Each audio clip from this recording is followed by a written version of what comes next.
After promising a national food plan during last year's election, this week the federal government gave a glimpse of what might be in it with the release of an issues paper. And there are a lot of issues to consider when trying to work out how to double food production by 2050 to meet global demands while protecting fragile resources. International and local experts say Australia could be a leader in securing global food supplies by exporting its farming and agricultural science smarts as well as its produce. But there are also warnings that the country is not immune from a global food crisis and the instability that comes with it. Kerry State filed this special report.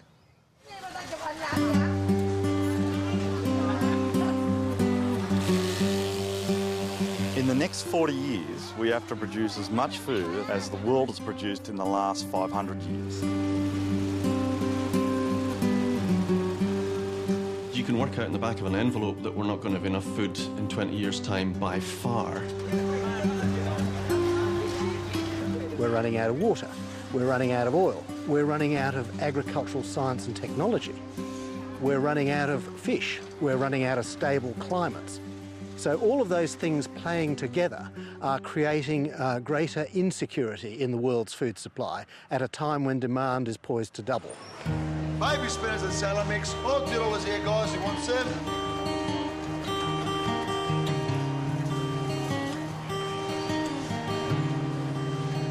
Faced with such abundance and variety, serious food shortages may seem unlikely to many shoppers in Australia. South Australia. But a growing chorus of experts say it's a crisis that is real and, if ignored, far-reaching. Our level of certainty over food security is that we are in trouble and we need to do something about it now. It's a challenge that has confronted food producers before.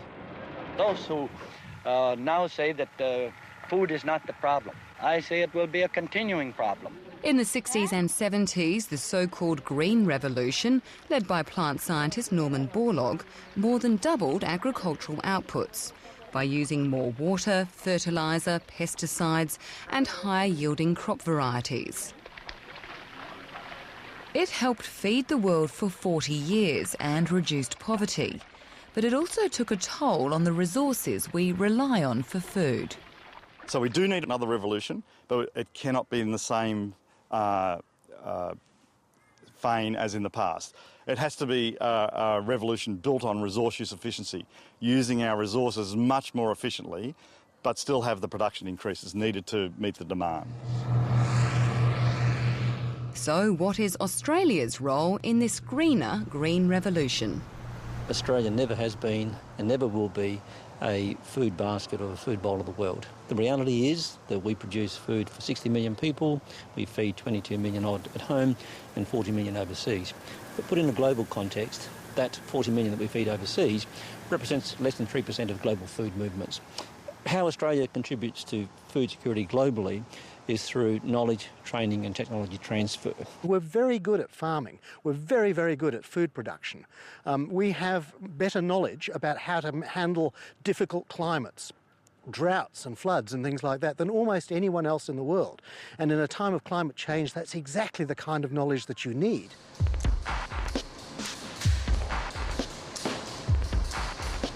In this high-tech plant breeding centre in Adelaide, the search is on for hardy crops that will produce more from less to feed a world population that's predicted to rise by more than 2 billion by 2050.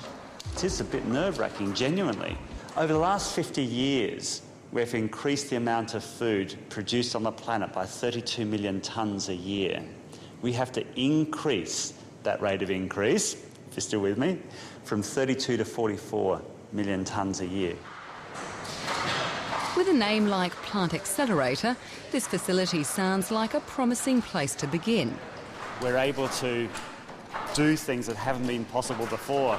It doesn't make the crops grow any quicker or bigger, but scientist Mark Tester says the information collected here will speed up the breeding process.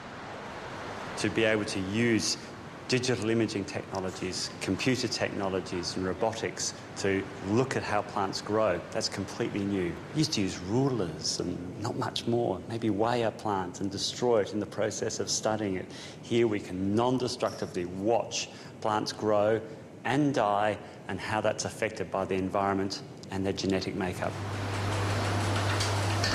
The professor and his colleagues are trying to create plants that are drought-resistant, salt-tolerant, or use nitrogen more efficiently. Scientists have been tweaking crops for years and years and years. Is there a limit to how much you can do to these crops? Are we reaching that ceiling? I think there is a limit. There's a limit to only how much light those plants can absorb and convert it to starch in their grain. But I think we're still a long way from that limit. The centre's using both conventional breeding and the more contentious genetic engineering to push those boundaries. We've had the tools of education and improving agricultural systems and improving conventional breeding. We've been throwing those tools at the problem very well for the last 50 years, and we are falling short, and we're predicted to fall short seriously. So for me, I think we need to bring in new technologies. This manual harvest may not look particularly high-tech, but this is the breeding centre's first field trial of GM wheat, a big-ticket item for many plant scientists. While the experiments will continue for several years before any commercial release, Professor Tester believes this sort of painstaking work will lead to big gains in grain in the long term. Conventional breeding it will improve things by maybe 1% or a bit less than 1% a year. So that's great. But if we can then, on top of that, add the 10% increase every so often, then that's a good contribution from GM.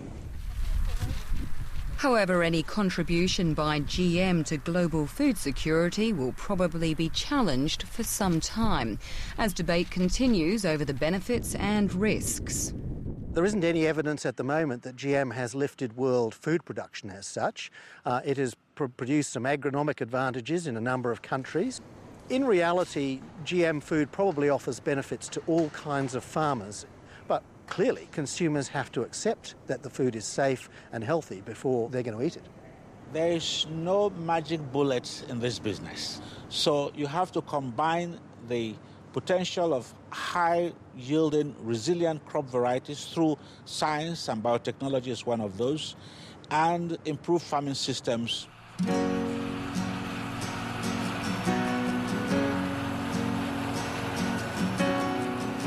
When it comes to improving farming systems, Mark Branson is an early adopter. The South Australian grain and wool producer has been into precision agriculture and other efficient farming technology for more than a decade at Stockport, north of Adelaide. Instead of treating the whole farm the same way, he changes seeding rates and the amount of inputs he applies to suit the soil. If the world resources of fertiliser and chemicals is going to decrease, the only way we're going to increase our output, i.e. better yield, is to apply it to areas that actually need it and are going to use it the best. While some of the technology involved in precision agriculture has taken off, like yield mapping, working out what to do with the information is a complicated business that puts some farmers off. I'd probably spend almost up to a week sitting and analysing, cleaning up the data, analysing it and then turning it into a variable rate map. But I've seen the benefits, so I don't mind doing that. My water use efficiency has gone up and is continually going up. And last year we had a belter and my yields were a lot better than a lot of other people in the district. I think by reversing some of the soil degradation that has already occurred and putting carbon into soil, we could easily achieve the kinds of gains that have been achieved through plant breeding. So we're talking 10-15% increases in yield.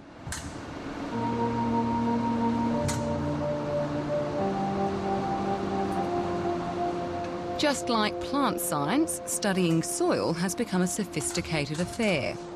But Professor John Crawford says when it comes to finding solutions to food shortages, not enough people are looking below the surface. I think people don't find soil particularly interesting. We forget, I think, that soil is the basis of human health. There is no alternative to soil. It's not like alternative energies. There are no alternative soils. The Sydney University scientist says Australian farming land has lost too much topsoil and 70% of its carbon over the last couple of centuries. And other nations like China have fared worse. If you do a very rough calculation about the rate that we're losing soil and how much we've got and how quickly it's being replaced by natural processes, it turns out that we'll probably run out of soil within a couple of generations unless we do something about it now. Okay, so this is the computer now reconstructing. He's working with farmers in Australia to try and rebuild soil so it holds more water and oxygen and recycles nutrients to plants better. Most of the pastures in Australia are going to look much more like this, and we want to get them to look much more like that. And is that The connection between the science and the farming isn't happening, and more importantly, I think the connection between farming and the science isn't happening. There's an opportunity for two-way exchange of knowledge that I think would speed up the process of innovation in this whole area significantly.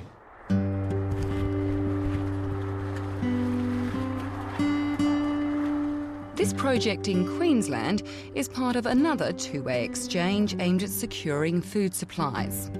Researchers in Australia and Africa are trying to improve soil, yields and returns on small farms in developing nations, where access to fertiliser is often limited. 1, 2, 3, 5, 8. The strategy is to grow more during the wetter part of the year and combine the staple crop maize with a soil-enriching legume. Queensland has very close similarities in terms of agroecologies and soil types and rainfall environments to many places in Eastern Africa.